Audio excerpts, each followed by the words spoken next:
dem baş heval û dostên hêjan. Îro 15 Gulanê roja cejna zimanê Kurdî ye. Ez li we hemûyan pîroz dikim. Ev roj ji bo me gelekî girîng û watedar e. Her gelek bi zimanê xwe tê nasîn. Loma jî mirov dikare bibêje ku ziman nasnameya gel e. Milletek yan jî gelek bê ziman be, ew gel bê nasname ye û di nava cîhanê de winda ye. Hebûna gelan bi hezaran salan bi alîkariya ziman hatiye berdewam kirin. Ziman bingeha geşedan û çanda civakê ye.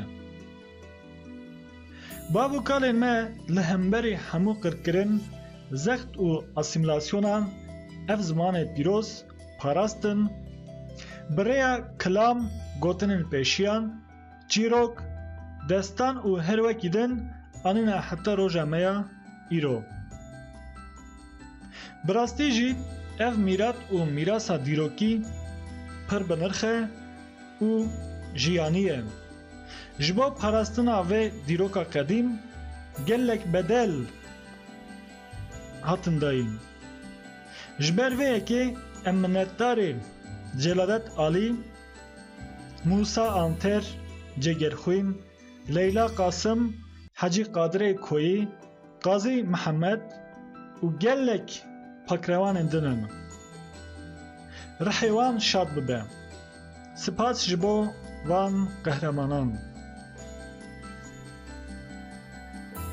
Di roja me ya îro de jî pêwîst e ev berxwedan hîn berfirehtir û xurtir bibe.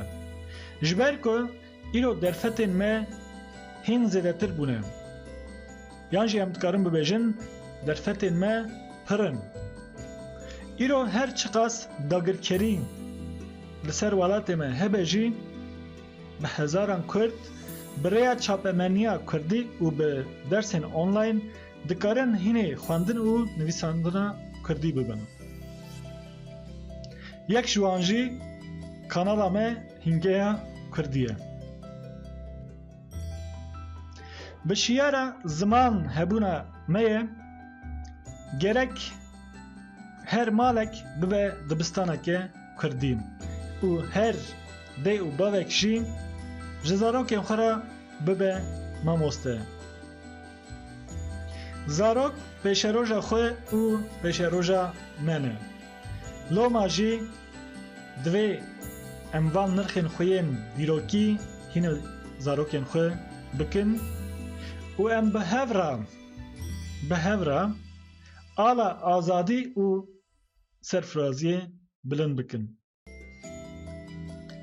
Bi münasebeta vê roja girîng ez dicare 15 Gulanê roja cejna zimanê Kurdî li we hemûyan pîroz dikim. Bimînin di xêr û xweşiyê de.